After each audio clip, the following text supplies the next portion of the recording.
बिस्मिल्लाहिर्रहमानिर्रहीम। अस्सलाम वालेकुम नाज़रीन इकराम, इस वक्त मैं मौजूद हूँ new century education school system में, जहाँ पे आज सादा और पुरवकार तकरीब का इनकाद किया गया था सालाना रिज़ल्ट के मौका पे। और यहाँ बच्चे और उनके वालिदैन मौजूद हैं जो आज सालाना जो एनुअल रिज़ल्ट था उसकी कापियाँ वसूल कर रहे हैं। इस हवाले से अगर बात की जाए new century education school system की, तो हजीरा में बेहतरीन अदारा है जो अपनी तालीमी खिदमात सर अंजाम दे रहा है। और आज बच्चों का जो सालाना रिज़ल्ट हुआ जिसमें बच्चे बहुत खुश दिखाई दे रहे हैं, उनके वालिदैन यहाँ मौजूद हैं। मैं कोशिश करूँगा आज इन बच्चों का जो रिज़ल्ट आया उनसे पूछना चाहूँगा कि आज उनकी फ़ीलिंग्स कैसी हैं। उनके वालिदैन भी यहाँ मौजूद हैं, मैं उनसे भी बात करूँगा कि आज जो एनुअल रिज़ल्ट जो पूरा साल मेहनत करने के बाद बच्चों को मिला है, उस रिज़ल्ट पे आज उनकी जो फीलिंग्स हैं किस कदर हैं। और साथ ही साथ पूछना चाहूँगा कि new century education school system के अंदर जो तालीमी मियार है उस हवाले से आप किस कदर मुतमईन हैं। अस्सलाम वालेकुम बेटा। वालेकुम सलाम। क्या नाम है? हसनैन अहमद। हसनैन बेटा, किस क्लास में हैं आप? मैं 3 में। 3 में। तो आज आपका रिज़ल्ट आया, यकीनन आपको खुशी हुई होगी। ये बहुत अच्छी हुई। तो परसेंटेज कितनी आई? मेरी 99%। 99। तो क्लास में यकीनन आप फर्स्ट आए होंगे। जी हमें तो कैसा लगा न्यू सेंचुरी का जो तालीमी मियार है? बहुत अच्छा है। बहुत अच्छा है। आपकी मम्मा भी साथ हैं, बात करूँगा। अस्सलाम वालेकुम। वालेकुम अस्सलाम। आपके बेटे ने 99% ली है, तो आज आपकी फीलिंग्स यकीनन वालिदैन के लिए सबसे खुशी उस वक्त होती है जब बच्चा बहुत अच्छे मार्क्स लेता है और रिज़ल्ट में पास होता है। तो आज आपकी फीलिंग्स कैसी हैं? जी अल्हम्दुलिल्लाह, मैं बहुत खुश हूँ। मेरे बेटे का यहाँ पे यानी कि ये फर्स्ट ईयर है, फर्स्ट एडमिशन है और इन्होंने बहुत अच्छी परसेंटेज से ये क्लास पास की है। और इसके अलावा मैं सर सोहेल के लिए भी ज़रूर ये कहना चाहूँगी कि बहुत कोऑपरेटिव है। सिर्फ सर सोहेल ही नहीं बल्कि इनका स्टाफ भी बहुत अच्छा, बहुत कोऑपरेटिव है और तालीमी मेयार इनका बेशक बहुत अच्छा है। मुझे अपने बच्चे में बहुत इम्प्रूवमेंट नज़र आई है। इस वजह से मैं ये यकीन से कह सकती हूँ कि यहाँ का जो पढ़ाई मेयार है वो बहुत अच्छा है। नाज़रीन इकराम, इस वक्त कुछ बच्चे जो रिज़ल्ट अपना वसूल कर चुके हैं, मैं उनसे बात करना चाहूँगा। एक छोटा बच्चा मेरे साथ मौजूद है, बात करूँगा। अस्सलाम वालेकुम बेटा। वालेकुम सलाम। क्या नाम है? अहमद रज़ा सुल्तान। अहमद रज़ा सुल्तान, बहुत प्यारा नाम है बेटा। कौन सी क्लास में आप आज पास हो गए? जी। कितनी परसेंटेज आई है? 80। तो क्या कहेंगे न्यू सेंचुरी की जो तालीमी मियार है, एजुकेशन है, उस वाले से मुतमईन है आप? जी मुतमईन है। तो आज आप खुश हुए आपका जो रिज़ल्ट आया? बहुत खुश हुआ। नाज़रीन इकराम, एक छोटा सा बच्चा मेरे साथ मौजूद है जिसका रिज़ल्ट इसने हाथ में पकड़ा हुआ है, बात करूँगा। अस्सलाम वालेकुम बेटा। वालेकुम। क्या नाम है? हामिद। हामिद बेटा, आपने रिज़ल्ट अपने हाथ में पकड़ा हुआ है, पास हो गए? यस। कितनी परसेंटेज आई है? 99। 99 यानी 100%। तो ये खुश हैं आज? यस। अस्सलाम वालेकुम। वालेकुम सलाम। बेटा कैसे हो? ठीक। अच्छा, आज आपका रिज़ल्ट आ गया? जी। तो क्या परसेंटेज आई है? मेरी 95। 95। तो कैसी फीलिंग्स कैसी हैं आज? अच्छी है, बहुत अच्छी। बहुत अच्छी हैं। घर जाके मामा से क्या डिमांड करोगी? मामा से इतना अच्छा रिज़ल्ट लिया है तो बुक्स और भी कुछ? और कुछ नहीं, बस कुछ नहीं। अस्सलाम वालेकुम। वालेकुम सलाम। क्या नाम है आपका? अनाया। अनाया बेटा, रिज़ल्ट आ गया आपका? जी। कितने नंबर आए? 94। 94%, वेरी गुड। अच्छा, आज आपकी फीलिंग्स यकीनन खुश हैं? जी। उम्मीद थी इतने परसेंटेज आने की? जी ठीक, बिल्कुल थी। मेहनत की थी? जी। तो न्यू सेंचुरी की पढ़ाई कैसी है? बहुत अच्छी। बहुत अच्छी। मुतमईन है? जी बिल्कुल। तो क्रेडिट किसको देंगे? मामा पापा को, वालिदैन को, स्टाफ को, किसको? सबसे पहले मैं अपनी टीचर को। टीचर्स को। उसके बाद? मामा को। मामा को। पापा को नहीं देंगे? पापा को भी। Thank you. नाज़रीन इकराम, एक बहुत प्यारी बच्ची ज़बरदस्त ड्रेस पहना हुआ है, रिज़ल्ट हाथ में पकड़ा हुआ है, मेरे साथ मौजूद है। अस्सलाम वालेकुम बेटा। वालेकुम सलाम। क्या नाम है? नूर फातिमा। अच्छा, उधर कैमरे की तरफ देखोगी, उधर ऐसे। नूर फातिमा बेटा, आज आपने रिज़ल्ट पकड़ा हुआ है, परसेंटेज कितनी आई है? 84। 84। बहुत खुश हैं फिर? तो ये क्रेडिट किसको देंगे? मामा पापा को, टीचर्स को, स्टाफ को, सर सोहेल को, किसको? सर सोहेल को। अच्छा, तो क्या मामा से क्या डिमांड करोगी? इतना ज़बरदस्त रिज़ल्ट आया तो कपड़े ईद पे लोगी? बुक्स। नाज़रीन इकराम, एक और छोटा बच्चा मेरे साथ मौजूद है, रिज़ल्ट इसका आ गया, मैं पूछूंगा। अस्सलाम वालेकुम। वालेकुम। क्या नाम है जी? अमार तनवीर। किधर रहते हो? पोटी चपरिया। पोटी चपरी। इतने दूर से यहाँ पढ़ने आते हो, आज रिज़ल्ट आ गया है? यस। तो क्या परसेंटेज कितनी आई है? 99। 99, वेरी गुड, बहुत ज़बरदस्त परसेंटेज। तो किस क्लास में आपने 99 परसेंटेज ली है? 1 में। तो कैसा लगा आज आपको? खुश हैं? अच्छा लगा। तो किसको क्रेडिट देंगे? मम्मा पापा को और टीचर को। नाज़रीन इकराम, इस वक्त मेरे साथ मौजूद हैं new century education school system के एग्जेक्टिव डायरेक्टर मोहतरम साईं सोहेल साहब। मैं बात करूंगा सोहेल अख्तर साहब, बहुत बहुत शुक्रिया आपने वक्त दिया। आज मैं देख रहा हूं सादा और पुरवकार तकरीब, बच्चों को आज आपने एनुअल रिज़ल्ट उनका अनाउंस किया, आज बच्चों को उनके वालिदैन को आप रिज़ल्ट दे रहे हैं। मैं पूछना चाहूँगा, हजीरा में बेहतरीन एजुकेशन स्कूल सिस्टम आपने यहाँ कायम कर रखा है और तालीम के साथ साथ तरबियत पे भी आप हर वक्त कोशां रहते हैं। आज जब रिज़ल्ट आया तो रिज़ल्ट पे जहाँ बच्चों के वालिदैन और बिलखुसूस उस्ताज़ा के लिए एक ऑनर होता है कि जब बच्चे कामयाब हो के अगली क्लासों में प्रमोट होते हैं, तो बतौर ऑनर, बतौर चीफ़ एग्जेक्टिव मैं आपसे पूछना चाहूँगा कि यकीनन नया साल जब शुरू होता है तो कोई ना कोई गोल होता है किसी भी अदारे का कि हमने अगले साल तक क्या हासिल करना है, क्या अचीव करना है। तो आज के रिज़ल्ट के हवाले से पूछना चाहूँगा और फिर मुस्तकबिल का जो प्लान प्रोग्राम है उस वाले से। जी, बिस्मिल्लाहिर्रहमानिर्रहीम। बहुत शुक्रिया लतीफ़ अवान साहब, आप हमेशा जीरा में जितने भी बड़े इवेंट्स होते हैं, एजुकेशन से हों, दीगर सोशल सोसाइटी के, सिविल सोसाइटी के, जो भी हों, आप उनको कवरेज करते हैं। थैंक यू वेरी मच, आप हमारे स्कूल में तशरीफ़ लाए। न्यू सेंचुरी एजुकेशन सिस्टम आज अपने 13 साल मुकम्मल कर रहा है। 13 साल के अंदर उसने हजीरा के अंदर एक एक्टिविटी बेस्ड एजुकेशन सिस्टम मुतारफ़ करवाया और सच में वो एक एक्टिविटी बेस्ड था जो बच्चों के ट्रेडिशनल निज़ाम से हमने चेंज करके इसे national institute of research and education, जो पाकिस्तान का एक बड़ा अदारा है, उसके साथ अटैच करके उसकी फ्रेंचाइज़ लेकर हमने इसको काम किया है। और उसके बेहतरीन जो रिज़ल्ट्स हैं, हर साल आप उसको कवरेज भी करते हैं। उन्हीं में से इस साल फिर एक और रिज़ल्ट लोगों को ऑन एयर किया गया है, पेरेंट्स को बुलाया गया है।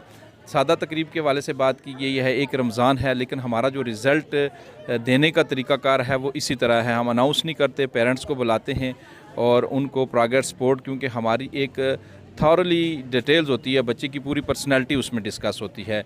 और वो साल के पहले दिन जो सेशन स्टार्ट होता है उस दिन वो टीचर को मिलती है और वो पूरा साल उसमें मिड टर्म्स हैं, रिमीडियल सिस्टम है, उसकी दीगर एक्टिविटीज़ हैं, स्पोर्ट्स वर्क है, उसके कलर डेज़ हैं, या जो भी फ्राइडे एक्टिविटीज़ है, वो सारी चीज़ों को कंपाइल करके टीचर बना के आज पेरेंट्स के सामने रखती है। और फिर उस दिन हमारी हौसला अफजाई, पेरेंट्स की जो कमेंट्स होते हैं, पेरेंट्स की जो हौसला अफजाई होती है, उनका एतमाद होता है। और मैं आपको बताता चलूँ, अल्हम्दुलिल्लाह न्यू सेंचुरी एजुकेशन सिस्टम ने हजीरा में ये मकाम बना लिया है कि वो आज उसकी एडमिशन के लिए लोग जो है वो दूर दराज से आते हैं, हजीरा में शिफ्ट होते हैं, रेंट पे रहते हैं, लेकिन अच्छी एजुकेशन के लिए वो न्यू सेंचुरी का इंतखाब करते हैं। न्यू सेंचुरी कोई ऐसा निज़ाम भी नहीं है कि जो लोगों को बताता कुछ है और करता कुछ है। हमने आज तक जो बात अपनी इस ज़बान से ऑन एयर की है, लोगों तक बताई है, वही रिज़ल्ट्स उनके सामने दिया है। और इसी वजह से, और हमने ये सीट्स का बताया कि हम बच्चों में क्लास में एक लिमिटेड जो स्ट्रेंथ है वो रखते हैं, उसमें भी कभी कमी पेशी नहीं की गई है। और इसकी मिसाल ये है कि लास्ट ईयर भी 100+ एप्लीकेशन हमारी रिफ्यूज़ हुई है कि हमने नहीं रखे क्योंकि हमारे पास जगह नहीं है। और हम उतना, जितनी हमारी कैपेसिटी है, हमारी अपना पोटेंशियल है, उसके मुताबिक ही अपने स्कूल को लेकर चलते हैं। वो क्वांटिटी बढ़ाने के चक्कर में नहीं है, क्वालिटी पे फोकस करते हैं। तालीम के साथ साथ तरबियत का जो फुकदान है उस पर कोशिश कर रहे हैं। फिर न्यू सेंचुरी में कोई भी बंदा आज तक किसी फाइनेंशियली प्रॉब्लम से नहीं गया कि वो इसमें पढ़ नहीं सका। स्कॉलरशिप भी दी गई है। फ़ीस का जो हमारा हेड ऑफिस है, ये भी बताता चलूँ, उसका टैरिफ हाई है। जो इस्लामाबाद तकरीबन 4,500 अदारे हैं न्यू सेंचुरी के पाकिस्तान में, उनमें वहाँ पे टैरिफ हाई है। और आज़ाद कश्मीर में भी, मुजफ्फराबाद में भी अदारा है, मीरपुर में भी है, तो उनके भी फ़ी टैरिफ ज़्यादा हैं हमसे। लेकिन स्पेशली हमने हजीरा के लिए 50% जो है वो लोगों को रिलीफ़ दिया हुआ है कि अगर हमारी इस्लामाबाद के अंदर फ़ीस 6,000 है तो हम आज भी 2,000 ले रहे हैं। और कुछ इदारों में, आज़ाद कश्मीर में और है, हमारे जो सिस्टम के साथ अटैच हैं, वो हमसे ज़्यादा फ़ीस लेते हैं। तो हम अपने इलाके को मद्देनज़र रखते हुए, लोगों की कैपेसिटी देखते हुए, फाइनेंशियली स्टेटस को देखते हुए हम उनको रिलीफ दे रहे हैं। सर, फ़ीसों की आपने बात की तो नो डाउट कि न्यू सेंचुरी एक बहुत ज़बरदस्त तालीमी इदारा है, बहुत ज़बरदस्त तालीमी खिदमात सर अंजाम दे रहा है। लेकिन उसके बावजूद आज भी सोशल मीडिया पे लोग प्राइवेट सेक्टर में जितने भी इदारे उन पर तनकीद कर रहे हैं, फ़ीसों के हवाले से, इसी तरह बुक्स के हवाले से। आपका अदारा भी यहीं से बुक्स प्रोवाइड करता है। फीसिस के हवाले से आपने बात कर ली कि 50% हम लोगों को रिलीफ दे रहे हैं, जो हमारा मरकज़ है, जो हेड ऑफिस है, उससे हट के। तो इस हवाले से क्या कहेंगे जो लोग सोशल मीडिया पे प्राइवेट सेक्टर को तनकीद का निशाना बना रहे हैं? सर देखें, ये हर आदमी आज़ाद यहाँ पे है, वो अपनी राय का हक़ रखता है। तो अगर कोई किसी सेक्टर के ख़िलाफ़ बोलता है तो हम उसको भी कुछ नहीं कह सकते। लोग आएँ, रिज़ल्ट्स देखें, किसी एक बंदे का इशू है तो उसको भी देखें कि वो क्या कर रहा है, किस वजह से ये इशू क्रिएट हो रहे हैं। तो सोशल मीडिया पे तो लोग अपनी राय देते रहते हैं, लेकिन ये है कि मैं कहता हूँ कि कोई भी काम तहकीक के बाद किया जाए। हमारा दीन भी यही कहता है कि बदगुमानी ना की जाए, आपको तहकीक करनी चाहिए कि क्या आप हर जगह पे अच्छे लोग बुरे लोग मौजूद होते हैं। मैं किसी को डिसार्ड नहीं करूँगा कि किसी ने गलत बात की है, लेकिन ये है कि आप लोगों जो भी सोशल मीडिया के लोग हैं, मेरे दोस्त हैं, मैं उनको आपकी वसादत से कहना चाहूँगा कि आप इशू को सॉर्ट आउट करें, उसको देखें, पहले उसकी तहकीक करें कि ये क्या प्रॉब्लम है, फिर उसके बाद कमेंट्स करें। हम जो है अदारे हैं, जो भी अदारे हैं, उनका अपना अपना एक स्टैंडर्ड है, अपने अपने मामलात हैं, अपनी तरह से वो ट्रीट करते हैं। तो जो इस वक्त पूरे सेक्टर को जो का पॉइंट किया जा रहा है कि वो इस वक्त प्राइवेट सेक्टर, तो प्राइवेट सेक्टर में बहुत सारे अदारे जो हैं वो स्कॉलरशिप भी दे रहे हैं, बहुत सारे अदारे यतीम बच्चों के लिए फ्री एजुकेशन कर रहे हैं, अपने तौर पर भी कर रहे हैं और लोगों की मदद से भी कर रहे हैं। तो तक लतीफ़ साहब, तनकीद की बात है ना कि सोशल मीडिया पे तनकीद हो रही है, तो देखें इस प्राइवेट सेक्टर को सिर्फ तनकीद का निशाना नहीं बनाया जा सकता। इस प्राइवेट सेक्टर की खिदमात भी हैं।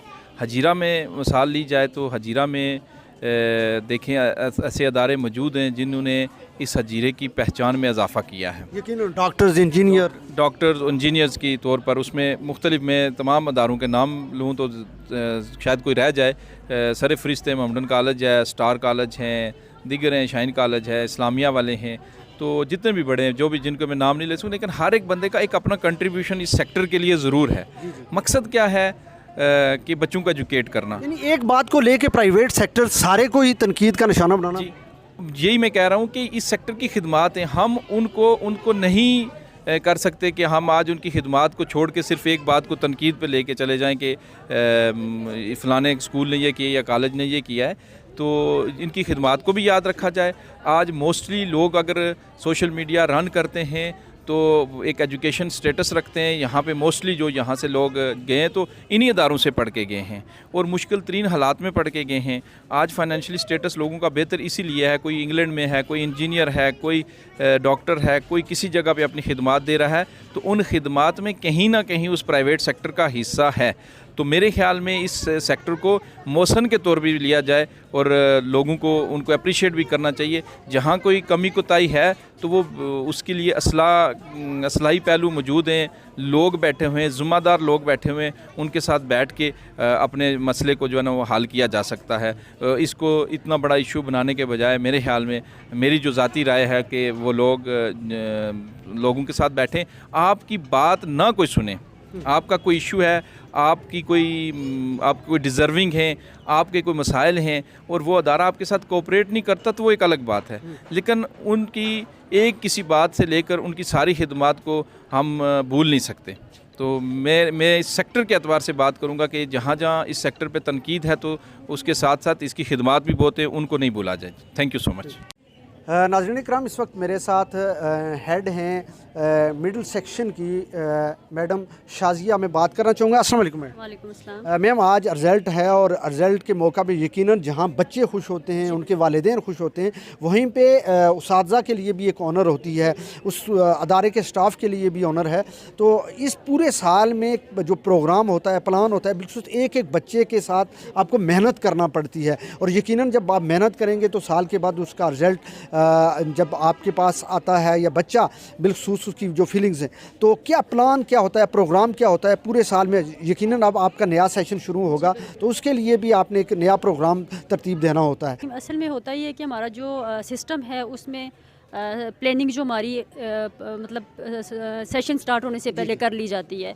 तो वो प्लानिंग पूरे साल की होती है, उसके अकॉर्डिंग ही हम चलते हैं। तो उसी के मुताबिक हम अपनी टीचर्स को लेते हैं, हायरिंग के बाद हम उनकी ट्रेनिंग भी करवाते हैं। वो हमारी अपनी पर्सनल इनकी NCE की ट्रेनिंग होती है। तो उसके बाद फिर वो है कि हर बच्चे को कैसे लेके चलना है, बच्चे का मेंटल कैलिबर क्या है, अब उसके मुताबिक उसको लेके चलना है। इंडिविजुअली हर बच्चे को देखा जाता है। तो फिर जब ट्रेन टीचर होती है तो डेफिनेटली उसी के अकॉर्डिंग, अपनी पॉलिसी के अकॉर्डिंग पढ़ाती हैं, तो वो फिर रिजल्ट भी, आउटपुट भी डेफिनेटली वैसी ही आती है। मेरे साथ एक और टीचर्स मौजूद हैं, मैं बात करूंगा। अस्सलाम वालेकुम मैम। वालेकुम सलाम। मैम, जब बच्चे आपके पास आते हैं क्लास में, बिलखुसूस में बात करूंगा मुख्तलिफ क्लासेस के स्टूडेंट, तो हर बच्चे का जो लेवल है वो एक जैसा नहीं होता। कुछ बच्चे लायक होते हैं, कुछ कम होते हैं। इसी तरह हर तरह का बच्चा आपके पास क्लास में होता है। आप उनको किस तरह लेके चलती हैं? और बिलखुसूस जब सालाना रिज़ल्ट आता है तो उस रिज़ल्ट में मोस्टली बहुत सारे बच्चे ऐसे होते हैं जो शुरू में इम्प्रूव नहीं कर रहे होते, लेकिन एंड पे वो इम्प्रूव करके एक बहुत अच्छा रिज़ल्ट देते हैं। बिस्मिल्लाहिर्रहमानिर्रहीम। फ़र्स्ट ऑफ़ ऑल, जब हमारे पास बच्चे आते हैं उनका कॉन्फिडेंस लेवल लो, कुछ बच्चों का हम उनको ये नहीं कह सकते कि वो नालायक हैं, डल हैं, इस तरह का वर्ड टीचिंग में नहीं यूज़ किया जाता। ये है कि डिफरेंट लर्नर होते हैं। हम उनके लिए यह था कि प्लानिंग की जाती है और फिर उसको प्लानिंग के मद्देनज़र हम ये करते हैं कि हर बच्चे पे जैसे कि कोई बच्चा होता है उसमें कॉन्फिडेंस लेवल कम होता है, कोई बच्चा होता है उसमें राइटिंग स्किल्स नहीं होती। इसी तरह हम उन बच्चों को कैटेगराइज करके उन पे हम डिफरेंट स्ट्रेटजीज को करते हुए हम उन पे काम करते हैं। अच्छा, आपके पास छोटी उम्र में PG में भी एक बच्चा आता है, इसी तरह 6th-7th में भी आता है, तो PG के बच्चे को और 6th-7th की बच्चे को आपने अलहदा से कैटेगराइज किया होता है या एक ही लेवल से आप देखते हैं सब बच्चों को? नहीं, हमने कैटेगराइज किया होते हैं। हम जैसे जिस तरह से उन पे काम करना होता है उसी लेवल पे हम उन्हीं स्ट्रेटजीज को फॉलो करते हुए हम उन पे काम करते हैं। नाज़रीन इकराम, एक पेरेंट्स मेरे साथ मौजूद हैं जो आज एनुअल जो रिज़ल्ट है उसमें यहाँ आज बच्चों का रिज़ल्ट लेने आए हैं। मैं पूछना चाहूँगा, अस्सलाम वालेकुम, क्या नाम है जी आपका? मुदस्सिर साहब, कहाँ से आपका तल्लुक़? बनजोसा से, यानी बड़े दूर से आप आए। अच्छा, मैं पूछना चाहूँगा new city education school system, इसका जो तालीमी मेयार है, क्या आप मुतमईन हैं? आज रिज़ल्ट आया तो रिज़ल्ट के हवाले से आपकी क्या राय है, फीलिंग्स कैसे? अभी तो मैंने अपने बच्चों का रिजल्ट नहीं देखा, जो एक पहुँचा हूँ तो बस आपके पास आ गया डायरेक्ट। तो देखूँगा इंशाल्लाह बच्चों का रिजल्ट। हम हर साल जो है ना बच्चों का जो रिजल्ट देख के सेटिस्फाई होते हैं। अच्छा, कितने अरसे से आपके बच्चे यहाँ पर? बच्चे, मेरा जो बड़ा बेटा है वो 5th में पहुँच गया है और जो छोटा है वो 2 में। अच्छा, यकीनन आपके बच्चे 3-4 साल से यहाँ पढ़ रहे हैं, 5-6 तो न्यू सेंचुरी का जो एजुकेशन स्कूल सिस्टम है, तालीमी में आप मुतमईन हैं? अल्हम्दुलिल्लाह, मैं तो कहता हूँ कि पूरे हजीरा में जितने भी प्राइवेट सेक्टर्स हैं तो उन सबसे आउट क्लास जो सिस्टम है वो न्यू सेंचुरी हजीरा वालों का। और दूसरा फीस इनकी बहुत मुनासिब है माशाल्लाह। आपने फीसों की बात की और फिर प्राइवेट सेक्टर की बात की आपने, तो हजीरा में आजकल एक नया इशू जो रेज हो रहा है कि प्राइवेट सेक्टर में फीसेस बहुत ज़्यादा ली जा रही हैं और लूट मार की जा रही है। तो इस वाले से मैं पूछना चाहूँगा, बतौर वालिदैन, क्या ये जो प्राइवेट सेक्टर पे तनकीद की जा रही है, इस वाले से आपकी क्या राय है, फीलिंग क्या है कि क्या ये दुरुस्त तनकीद हो रही है? असल में हम लोगों का एक प्रॉब्लम है, हम लोग बगैर तहकीक के ना तो सोशल मीडिया पे बस एक बंदे ने कोई बात कह दी तो उसके पीछे लग जाते हैं। ठीक है, जब तक आप लोग तहकीक नहीं करते। अब देखें ना, MPS का कोई इशू बना हुआ है मेरे ख्याल में, मैंने भी बड़ा सा देखा है उसमें। लेकिन जब तक हम लोग MPS के साथ डायरेक्ट अगर बात नहीं करते, जिनका भी इशू है, ठीक है, फीसिस का इशू है और कोई भी इशू है, अगर आप डायरेक्ट उनसे जब बात करते हैं, अगर वो कोऑपरेट नहीं करते तो आप सोशल मीडिया पे ये बात कर सकते हैं। अगर वो कोऑपरेट करते तो मेरे ख्याल में कोई इसको इस तरह उछालने की बात कोई है नहीं। आप मतलब प्राइवेट सेक्टर को गद्दा कर रहे हैं, ठीक है। तो मेरे ख्याल में यकीनन प्राइवेट सेक्टर जहाँ बहुत सारे इश्यूज को रिजॉल्व करता है, वहीं पे वो बच्चे भी हैं जो गरीब हैं, नहीं पे कर सकते हैं, उनकी फीसें माफ भी प्राइवेट सेक्टर में उनको स्कॉलरशिप दी जाती है। तो इस तरह की तनकीद बगैर तहकीकात की करनी चाहिए। देखिए, नहीं, ऐसा कुछ भी नहीं होना चाहिए। मैं खुद प्राइवेट सेक्टर में पढ़ाता रहा हूँ 4 साल शहीद मॉडल कॉलेज, तो वहाँ पर भी मैंने ऐसे बच्चों को देखा है जो फीस पे नहीं कर सकते, उनको फ्री में पढ़ाया जाता है, ठीक है। और यहाँ पर भी मैंने बहुत से ऐसे लोगों को देखा है कि जो फीस पे नहीं कर सकते और सोहेल साहब अल्हम्दुलिल्लाह उनको फ्री में पढ़ा रहे हैं, ठीक है। और मतलब जो लोग कुछ पे कर सकते हैं उनको बहुत मुनासिब फीस पे पढ़ा रहे हैं। उसकी इनकी एक क्लास की फ़ीस 1800 है, तो हो सकता है एक बच्चे से वो 800 ले रहे हो, 7 से ले, 6 से ले, 600 ले रहे हो।